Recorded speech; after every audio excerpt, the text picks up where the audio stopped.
Beleza, minha gente estudiosa, olha só. Vamos aí para a resolução de mais uma questão da prova do Enem, Enem 2015, primeira aplicação. Ele fala para nós, essa questão é interessante. Teve gente que assiste essas séries e respondeu sem fazer nada, porque já sabia nas séries que tinham que ser três antenas e marcou três antenas e foi andando, tá? Mas quem não assiste as séries de investigação, essas coisas, não sacou e ficou difícil de chegar a uma conclusão aí. Então, vamos entender, olha só. Para obter a posição de um telefone celular, a polícia baseia-se em informações do tempo de resposta do aparelho em relação às torres de celular da região, onde se originou a ligação. Tá bem? Em uma região, um aparelho está na área de cobertura de 5 torres, conforme o esquema. Na verdade, pessoal, esse texto ele tem uma falha, tá?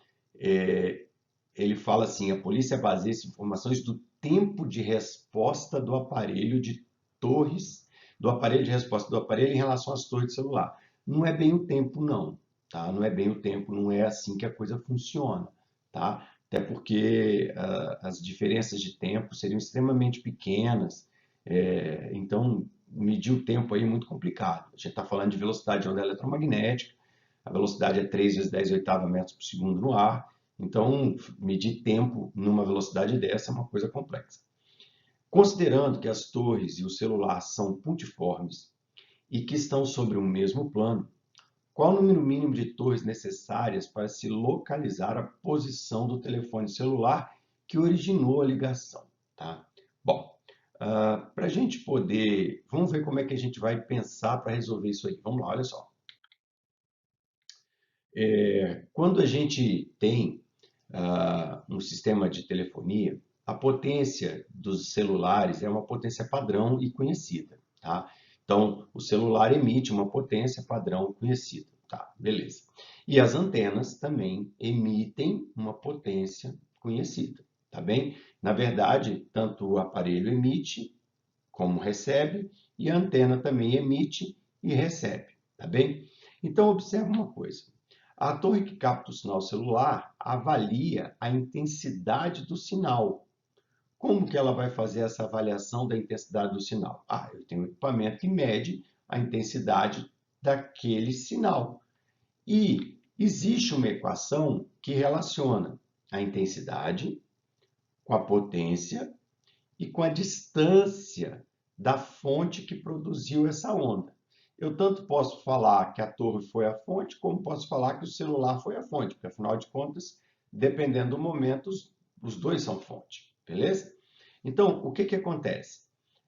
Repara, a potência é a potência conhecida. A intensidade pode ser medida pelo equipamento. Então, se eu meço a potência e meço a intensidade, eu consigo, a partir da intensidade e da potência, eu consigo calcular uma distância que esse celular se encontra. Só que aí esse celular se encontra a uma distância em qualquer direção, uma distância R1 da torre, tá? Então, você tem toda uma distância que o celular pode estar dessa bendita dessa torre, tá bem? Bom, feito isso, o que que eu conto? Então, eu já sei, eu sei que o celular está a 5 quilômetros da torre, beleza, mas ele está a 5 quilômetros da torre, aqui, aqui, aqui. Então, repara que com uma antena eu só consigo descobrir a distância em relação à torre, mas eu não consigo saber o ponto em relação à torre, tá? Automaticamente, o que que a gente faz? A gente pega o sinal de uma outra torre, a gente pega o sinal de uma outra torre e faz a mesma conta. Então, novamente, com uma intensidade na nova torre, com a potência na nova torre, eu vou achar uma distância. Então, com essa intensidade, com essa potência, eu acho uma nova distância. E aí eu descubro que o celular tem que estar, sei lá, a 5 quilômetros da torre 1 e a 4 quilômetros da torre 2. Sei lá, uma coisa assim, 8 quilômetros da torre 2. Então, repara que eu posso fazer então o seguinte: repara que automaticamente eu vou ter a interseção desses pontos. E aí eu começo a ter certeza de onde o celular está. Por quê? Porque observa, se ou ele vai estar nessa posição, ou ele vai estar nessa outra posição aqui embaixo. Ele só pode estar nessas duas posições. Porque se ele está a tantos quilômetros da torre 1 e se ele está a tantos quilômetros da torre 2, ou ele está na posição 1 ou ele está na posição 2.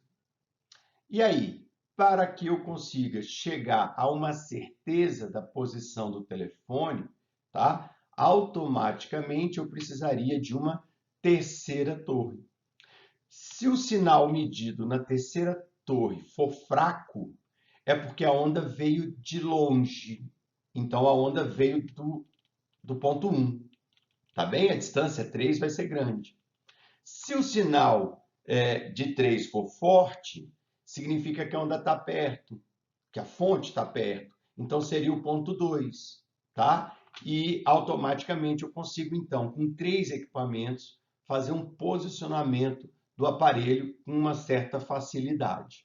Beleza, gente? E é uma questão interessante, isso é de fato, faz parte da tecnologia. A gente tem um problema aí que às vezes isso não está tudo numa mesma altura, mas a diferença de altura às vezes é relativamente pequena quando a gente está numa área não muito grande. A diferença de altura é pequena, então dá para fazer esse tipo de coisa de fato. Beleza? Valeu e até a próxima questão. Tchau, tchau.